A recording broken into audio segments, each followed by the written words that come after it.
না একজন টিচার এখন সুপ্রিম কোর্টে আমাদের কেসটা নিয়ে আবারও আপিল করা হয়েছে।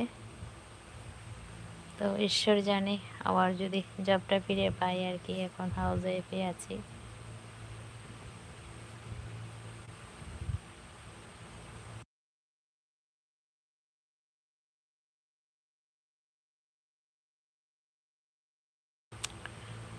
ওকে, হাই হ্যালো, আরও একজন আছো, প্লিজ কমেন্ট করো।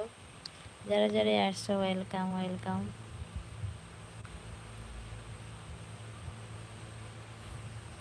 প্লিজ একটু সাপোর্ট করেন এভরিওয়ান সবাই।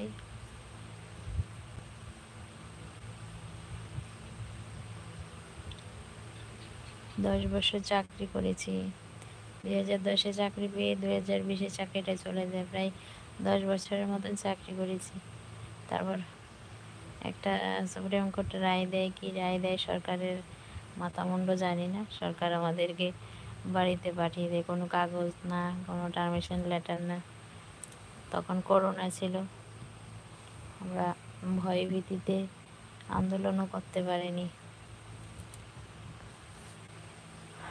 খুবই আছি আমরা 10,330 টিচাররা করুণ পরিস্থিতির মধ্যে।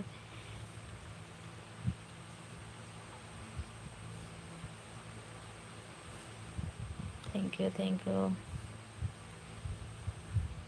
লাইভে এসে সাপোর্ট করার জন্য। Thank you so much.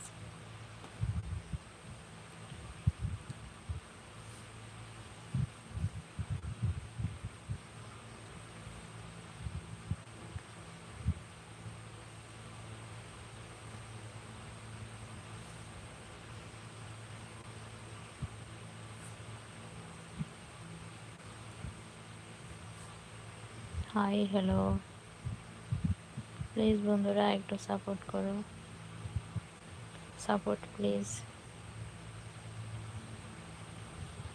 Support everyone.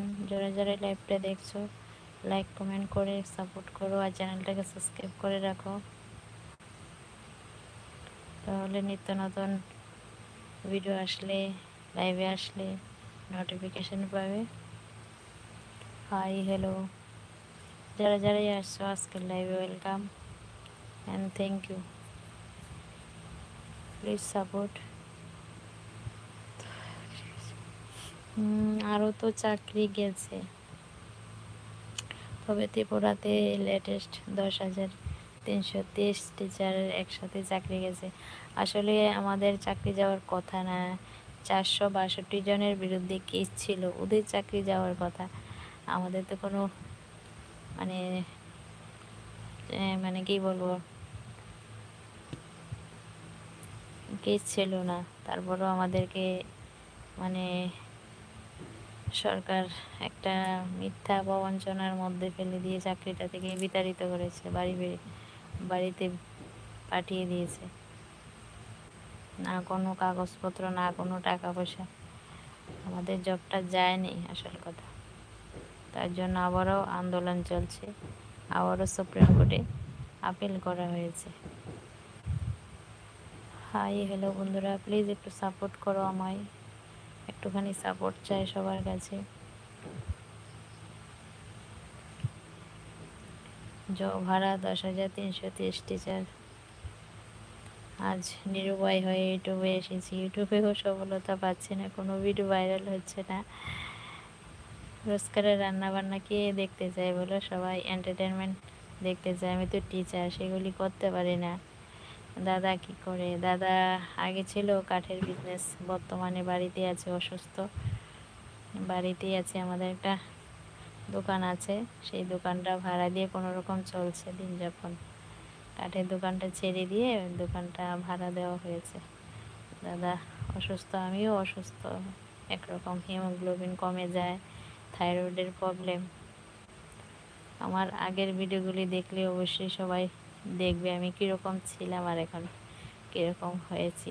দুঃখে ভরা, কিন্তু হাসিতে কথা বলতে হয়, ভিতরটা দুঃখে ভরা। বন্ধুরা প্লিজ সাপোর্ট করো সবাই আমাকে। ছেলে কটা? ছেলে কটা, মানে একটা ছেলে, মেয়ে নেই, ছেলে একজন।